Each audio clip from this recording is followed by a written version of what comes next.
Okay. So this is Brendan and Vince, game 1. We have Vince in the top. He's our Zerg, well, our random, but now Zerg player. And on the bottom we have Brendan, who is our Verdos player. And this is basically our first and only Texas Showdown. So both these guys are from Austin. This is a duel, good old fashioned duel. We have a fast hatch, really fast actually. It's a 14 hatch from Vince, and 14 extractor from Vince. This is definitely a very different opener than normal. It almost looks like a Brood War opener to me. It's funny. Typically, when you do fast expands, you do them around like 17 or so, but this is much earlier. I'm not sure. This will definitely get Zergling speed out really fast, but I don't think it's as good for the economy. It's not terrible though. So here we have the gate from Brendan, and a lot of pylons. There's a proxy pylon over here too. I wonder if that's going to be proxy tech. I guess we'll find out soon. This probe is moving pretty far away though for it to be something. But I guess Psycor's not even started yet, so can't proxy much just yet. Drone scout, making sure that he's not Terran. And yeah, he starts Zergling speed, and he's already pulled his guys from gas so he could get his economy back online. 2 queens. So not too many lings, but his Zergling speed will be much faster. And his queen should be out a little bit earlier too, I think. It's just a drone shortage is the only thing he's really paid in exchange for this. Zealot's chasing the drone. And another pylon. This is quite a lot of supply excess, I think. 25 supply at the 230 mark. It's a lot. It's a lot of food. Winter is coming, I guess. And and here's a probe. Gets a little bit of info, not too much, but see some lings, sees a queen. Got to see the amount of drones, which is actually very nice to see. And then a third gate from Brendan. And the Psycor is done as well, but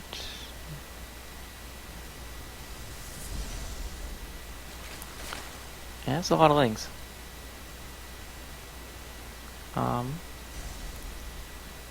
But I think Brendan's actually very prepared for this. There's quite a lot, but he actually has quite a lot too.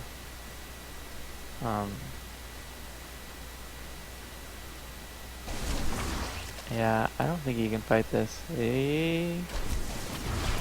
Okay, so he's going for a run by just to do some probe damage.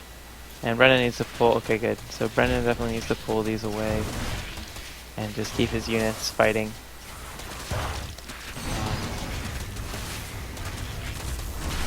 Vince is going for this pylon, but I don't think he's going to be able to get it. Yeah, it's actually really well placed. Not very much surface area for lings to deal damage. And now I feel like Brendan should just push right here. Like, this is quite a lot of supply, and he doesn't really have that many probes, and he can get some work done, I think. I mean, there's like, what, 7 lings on the map, 2 queens? And this is like, I don't know, 15 supply? It's very nice. It's a lot of power. If anything, he should worst case, really, he should just immediately just build a Nexus. Right here. Save your money, build a Nexus. But if you're going to keep building units, you should definitely pressure with it. And he's moving. The Ling. Sacrificial Overlord. And we were actually talking about this the other day, where, like, you know, is it actually worth it to just fly your Overlord over here when you know for a fact it's going to die? And basically, I mean, it absolutely is. Basically, it's like warding in a game like Dota or League. You're paying a little bit of money, but the knowledge that you get is huge, because then you can respond. So he sees a Twilight Council, right? He sees the gates. He sees that this forge is upgrading something. These are all pretty, you know, this is all information that you can make judgments on. Like, can I play more economically, or should I be expecting a push? All kinds of things like that. Seeing what Brendan has right now, I would think that Zerg would want to make units. There's a bunch of drones just chilling. I don't know. Lunch break in the cafeteria. Over here. Oh, it's over. And here's the Nexus. And like, yeah, I mean, an army this big, it can do quite a lot. And the worst, I mean, a funny thing happens when you're playing against Zerg, and if you just send your units, even to this point, just here, and you pretend like you're gonna go in, Zerg is gonna build a ton of units to try and deal with it.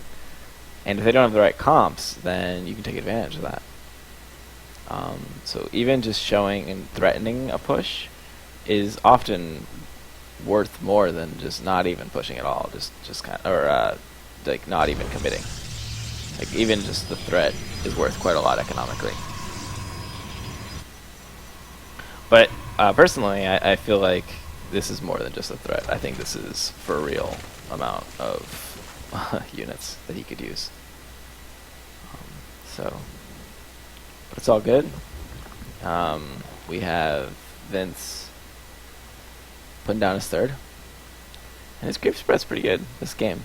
He's almost got creep all the way to Protoss, and he's got the rocks as well covered. And looks like he's scouting around for maybe hidden bases. It's actually really funny. There's this base on ladder. Sometimes I've seen people just like take this base and they just hide a thing there. It's a free drone. They just hide a hatch or whatever, an Nexus here, and then they mine it because it's a gold base and it's really far away from everything. And most of the time it doesn't get scouted. So I feel like it's actually surprisingly decent. But now Vince is starting to mass up, and he's 1-1. I think both players are now. Oh no, not quite. Almost. Okay, he's about to be. And here's a bunch of hatches, or Hydras, and Ravagers. Is he going for not Lurker Tech just yet, but he does have Hydra speed. And now we're getting to the point where this army, which had quite a lot of power, is starting to lose its strength. Just because the game is, you know, progressing. And this pylon hasn't been used yet. I like the idea of this pylon quite a lot. It's really, really sneaky. You know, Zerg has no idea this thing is here, and then boom, you show up with a bunch of zealots and do damage. It's pretty nice. But hasn't been utilized just yet. Now we got some changelings coming in to get some intel. The cannon should make it obvious that these are changelings. I think you can just click on them and it kills them. I don't even know if you need to attack them anymore. Here's some lings.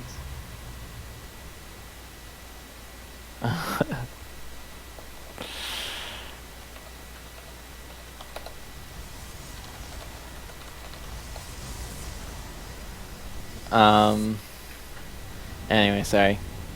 And, yeah, these links are just basically trying to see when the third is getting dropped, because that is a huge timing for him.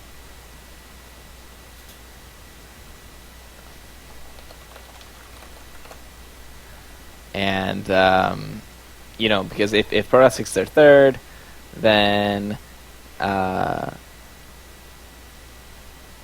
basically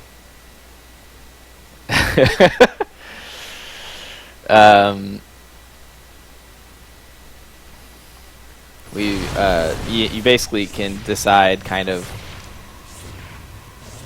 or it kind of tells you how far ahead you are in a way, because you know that if you can comfortably stay on 3 bases and drone, then you're doing really well. And even if their army is kind of big, you know that you can resupply it better than they can. You know all these things. Like you're starting to get a good picture of just, you know, what their capabilities are. Because if their economy's small and you have a big army like this, how do they catch up, right? And the only ways are with really good harass or something like that, and or like a really nice tech path. But right now this is all yeah, pretty much all gateway units. And it's just gonna be really hard for these units to get work done. He wisely does not attack into this. That would have been really tough. And so he's already blown up these rocks. I guess, is he gonna make an attempt? Right now the supply is really, really different. It's gonna be really hard. This game is starting to swing in Vince's favor quite a lot. I really like, for a build like Brendan's, I just really feel like, and I feel like I'm maybe saying it's a bit too much, but I feel like with this build that Brendan has, it's not like it's a bad build, right? He's not just getting beaten by a build, like a build mismatch or something like that. It's more like when you have the power, even if you know, even if you're worried about maybe like the skill of your opponent or whatever it might be, if you have the power, you definitely gotta use it. And here's the fight. So this fight's gonna be really tough. The supply difference is already huge, and Lurker Tech is gonna be shredding some of this stuff. Yeah. Yeah, I mean, because Brendan had there was a timing window that he makes with his build, where he has like way more supply than his Zerg opponent, Vince, and that's where he strikes. If he strikes there, he's really strong. But if you wait, then the game gets harder and harder. Because Vince went pretty economically in this game, and now, you know, this is the dividends of that, really. But yeah, so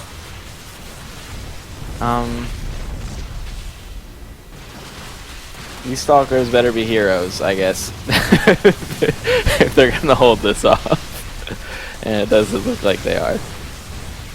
So this game's pretty much over.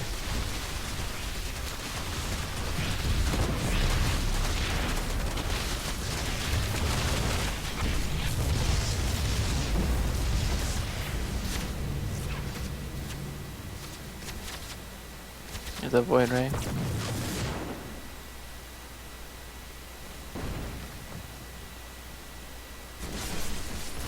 And there's the call.